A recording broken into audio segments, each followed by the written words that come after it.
Problem ये है कि जब हम करेंगे तो कहते हैं कि ये क्यों कर रहे हैं, और हम नहीं करते हैं तो कहते हैं ये क्यों नहीं कर रहे हैं। एक इलेक्टेड लेजिस्लेटर्स डिसाइड करती है कि दिल्ली जाके जो वादा हमसे सुप्रीम कोर्ट ने, जो वादा हमसे इस मुल्क के वज़ीर आज़म ने, जो वादा हमसे इस मुल्क के गृह मंत्री ने किया है, उनको वो याद दिलाने के लिए हम पहले दिन वहाँ दिल्ली में जाकर उनको वो याद दिलाए। तो इससे अच्छी बात नहीं है तो फिर क्या है? इसमें किसको अपोजिशन हो सकती है?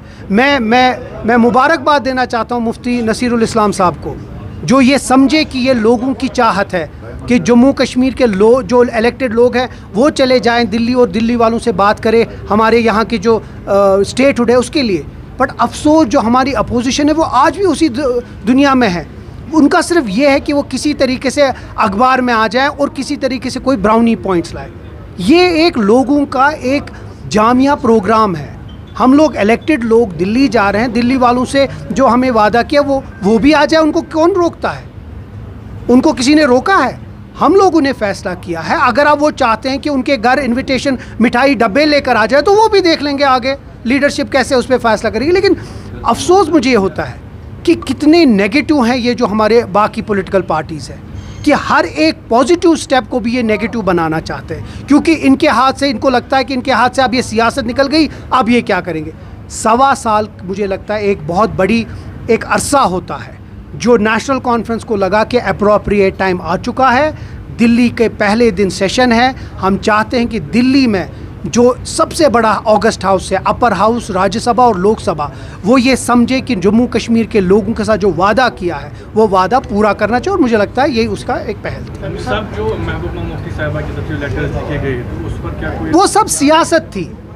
अगर उनकी ये सियासत नहीं होती तो कभी सोशल मीडिया में वो लेटर नहीं जानी चाहिए थी। और अगर उनने वज़ीर आला के साथ बात की थी, इसके बाद भी अगर आप नहीं समझे कि कितनी घटिया सियासत खेली जा रही है, वो ये समझे कि ओह मेरे से तो ये निकल गया अगर इन्हें मीटिंग में कोई फ़ायदा किया।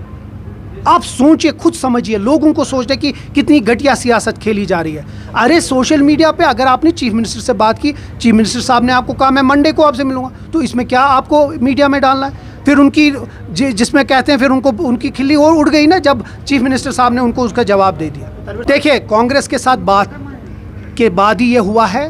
कांग्रेस की जो लीडरशिप है उनके साथ बात हुआ है, उनके साथ एक अलग इस तरीके की मीटिंग होगी, वो खुद लीडरशिप ने उनके साथ डिसाइड किया। तो कांग्रेस और नेशनल कॉन्फ्रेंस में ऐसा कोई भी तजाद नहीं है, सब कुछ मिल बैठ के ही ये बात होगी। जनाब, PIGD को छोड़ा किसने?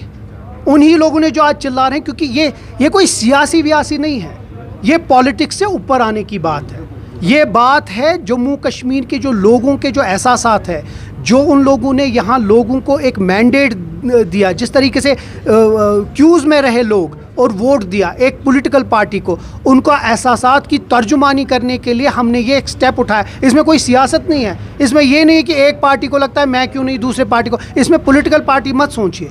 ये बात है जम्मू कश्मीर के एहसासात की तर्जुमानी करना, और वही हम लोगों ने किया। बाकी इसमें सियासत किसी को खेलनी वो खेलिए।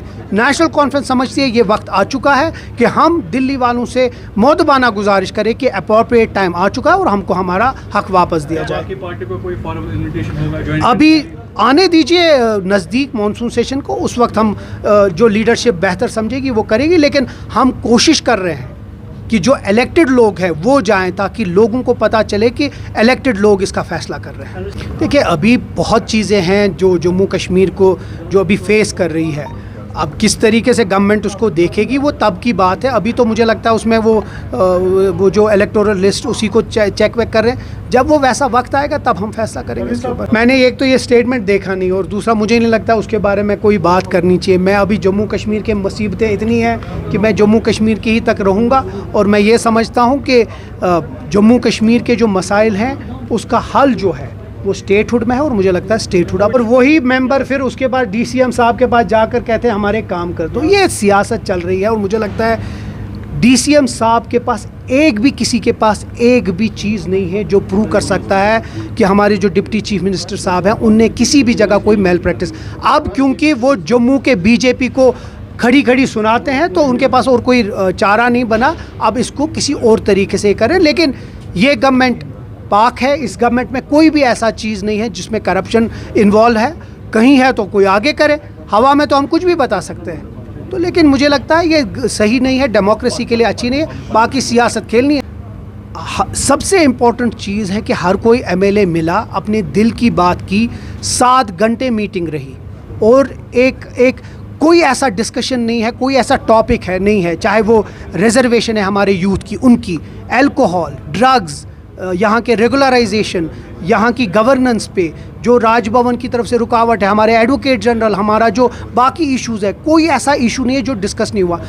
एक ऐसी जगह अगर या तो फिर हम यहाँ करते, तो एक अच्छी जगह है बैठने के लिए जहां हम बैठ के इसको डिस्कस करें, इसमें क्या प्रॉब्लम। और ये पहली मीटिंग नहीं और ना ये आखिरी मीटिंग होगी, ये ऐसी होती रहेगी।